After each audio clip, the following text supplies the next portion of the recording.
So how long have you been training Shepparton A students? I've been coming here about 2 years, but on and off. We kind of have we've had a bit of a rotational schedule with different trainers, and so these kids have been able to work with different trainers over that 2 years. But I think the first time I was here was about 2 years ago. Yep. Okay. And what sort of progress have you seen from the start to now? Yeah, quite a bit. Like they're just in these projects, a lot of because the contact hours aren't very many, so the skills development might be slow. But when you've got students with a little bit of confidence and a bit of skill, like there's been a few students who've been doing a lot of mucking around at the local bounce, for example.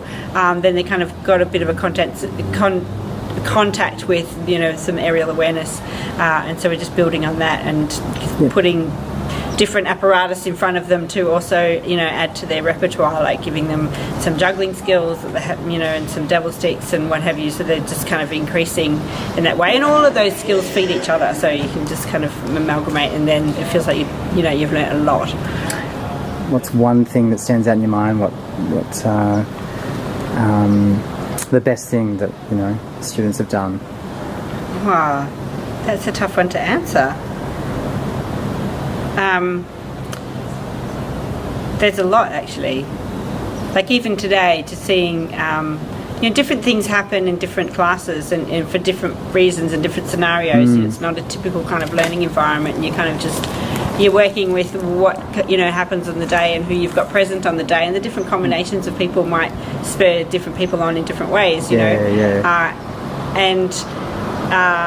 Even today, just having one of the students who's less confident on the mini tramp, but having her kind of be surrounded by just kind of a playfulness and she kind of got a certain degree of confidence because it was expected that she did a trick she'd never done before.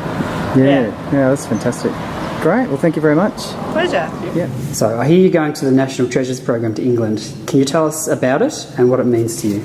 So it's a part of a group called West Side Circus. It's a project called National Treasures, as was just mentioned, and it's taking a group of us from Australia who do West Side Circus and practice all these sort of manipulation, acrobatics, coordination skills, and going over to the UK to share both Australian culture and the skills we've learned. And whilst we're over there, they're going to teach us all the things they've learned too, like English sports, Swedish drama, Brazilian music, all that sort of thing. So it's a collaboration of culture that's coming together and sharing. What does it mean to you to be chosen to go?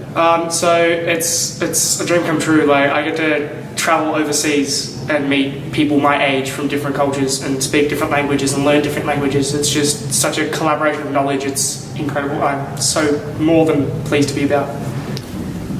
Excited. I'm very lucky because it's a pretty big experience. Would you recommend this program to anyone else? Definitely. I've already recommended it to a handful of my close friends, and I might be getting some of them to join soon. So how did you get involved in the circus?